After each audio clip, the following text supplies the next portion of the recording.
Good morning students, welcome back to TSN class 7 science session. So we are at chapter 7 which is weather, climates and adaptations of animals to climate. So we have discussed about weather in the previous session. So we'll discuss climate in this session. So meteorologists record the weather every day. The record of the weather have been preserved for the past several decades. These help us to determine the weather pattern of a place. The average weather plan taken over a long time, say 25 years, it is called the climate of the place. Climate of the place क्या होता है basically? अब जो metrologist होते हैं उनने क्या किया, एक बार वेदर रिकॉर्ड कर लिया। एक पास का क्लाइमेट था, एक बार उन्होंने रिकॉर्ड कर लिया कि क्या रहता है, और वही काफ़ी डिकेड्स तक वो वेदर उस स्पेसिफिक टाइमिंग में रिकॉर्ड रहता है। तो the average weather pattern taken over a time से 25 years is called the climate of the place. Climate क्या होती है? पीछे के 25 साल, 25 years जो पीछे के 25 years थे, उसमें जो वेदर रहता है वो 25 साल से अगर सेम वेदर है ऑलमोस्ट, तो वो क्लाइमेट हो जाता है उस प्लेस का। ठीक है। If you find that the temperature of a place is high most of the time, then we say the climate of that place is hot. अब एक कोई जगह है, वहाँ पे स्पेसिफिकली टेम्परेचर हाई ही रहता है, मोस्टली उसमें हाई रहता है ज़्यादातर टाइम में, तो हम उसे क्या बोलेंगे? हॉट क्लाइमेट बोल देंगे। ठीक है। If there is also heavy rain on most of the days in the same place, then we say that the climate of that place is hot and wet. In table 7.2 and 7.3 we have given the climate conditions at two places in India. The mean temperature for a given month is found in the two steps. First, we find the average of the temperature recorded during the month. Second, we calculate the average of each such average temperature over many years. That gives the mean temperature. The two places are Srinagar in Jammu and Kashmir and Thiruvananthapuram in Kerala. अब आप लोगों को दो table दे दी गई है।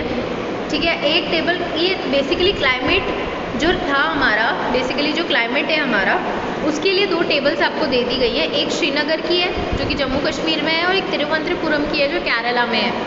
तो basically आप दोनों में देखेंगे कि टेम्परेचर कितना वेरी कर रहा है। आप ये दोनों टेबल मेजर करेंगे, मतलब कैलकुलेट करेंगे। इसमें जैन में टेम्परेचर जो कश्मीर है वहाँ पे हाई रहता है, काफ़ी हाई रहता है, 57 रहता है। वहीं केरला में 23 ही है। यहाँ पे मार्च अप्रैल में आते आते एवरेज इसका जो मीन टाइम रहेगा रेनफॉल का वो रहता है 72, इसमें रहेगा 230। तो केरला में थोड़ी ज़्यादा बारिश होती है बीच के मंथ में, और कश्मीर में कम होती है। तो ये चीज़ हम लोग देख रहे हैं।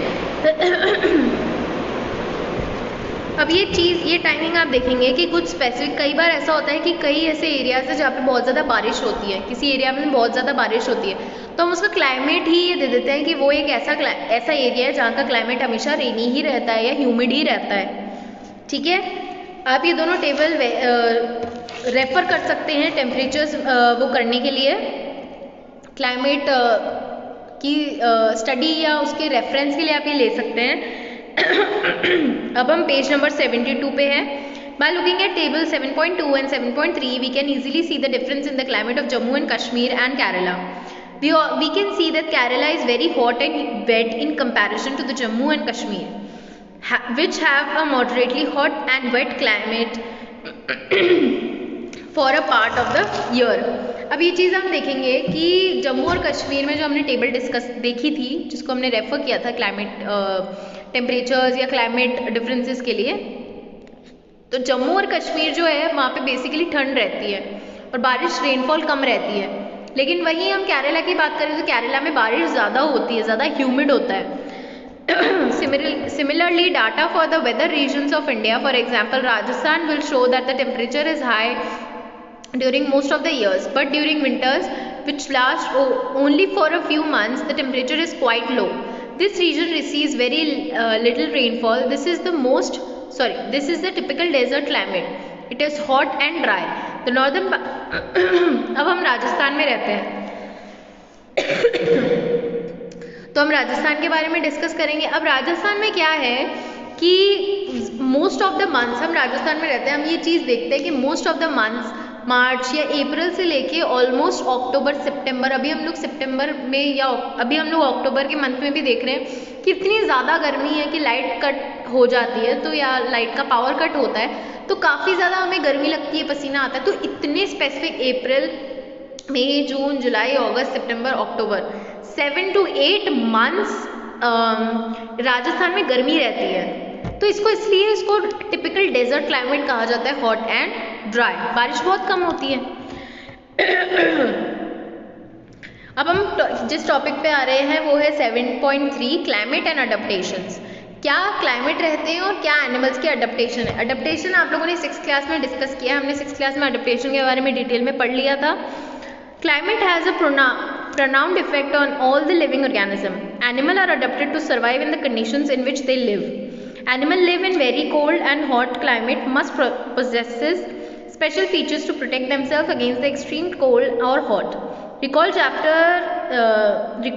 from chapter 9 of your class 6 science book the definition of the adaptation. Feature and habitat that help organisms to adapt their surroundings are a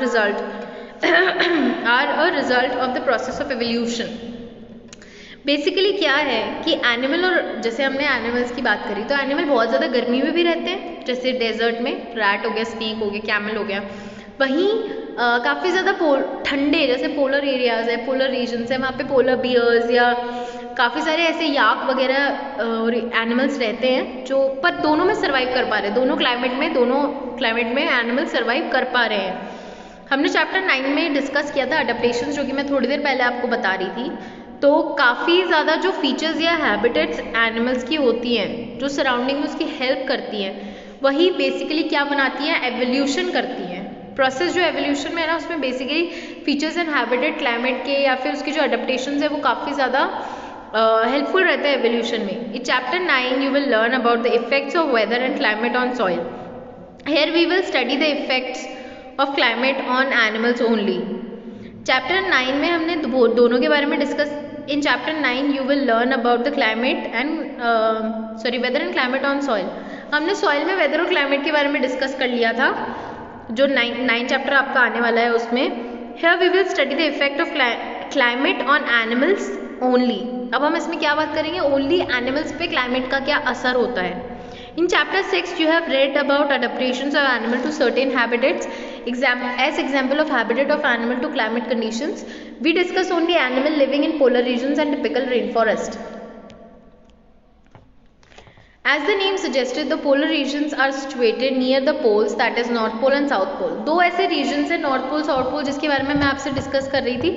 हमने 6th क्लास में ऑलरेडी हैबिटेट्स और अडेप्टेशंस के बारे में काफ़ी ज़्यादा डिटेल में बात कर ली थी, जो कि हम एनिमल्स और प्लांट्स दोनों के बारे में पढ़ रहे थे, पर हम इस चैप्टर में सिर्फ और सिर्फ एनिमल्स के बारे में ही डिस्कस करेंगे। Some well known countries that belong to the polar regions are Canada, Greenland, Iceland, Norway, Sweden, Finland, Alaska in USA and Siberian region of Russia. ये सारे ऐसे रीजन्स हैं जो पोलर रीजन्स में आते हैं, पोलर एरियाज में आते हैं और काफ़ी ज़्यादा ठंडे होते हैं। Example of some countries where the typical rainforests are found in India are India, Malaysia, Indonesia, Brazil, Republic of Congo, Kenya, Uganda and Nigeria या Nigeria.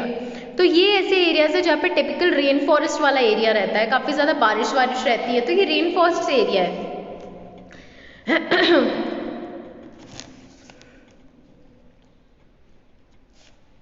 Activity 7.2 take an outline map of the world, mark the polar regions in blue, similarly the mark the typical regions in red।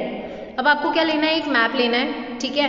उस map पे आपको क्या करना है, mark the polar regions in blue, जो polar regions है उसको blue में मार्क करना है, और सिमिलरली टिपिकल टॉपिकल जो रीजन्स है बेसिकली ट्रॉपिकल रीजन्स को आपको रेड से मार्क करना है। अब हम जो पोलर रीजन वाला टॉपिक है ये हम नेक्स्ट क्लास में डिस्कस करेंगे। Till then, please complete your work and we'll meet in next class. Thank you. Have a nice day.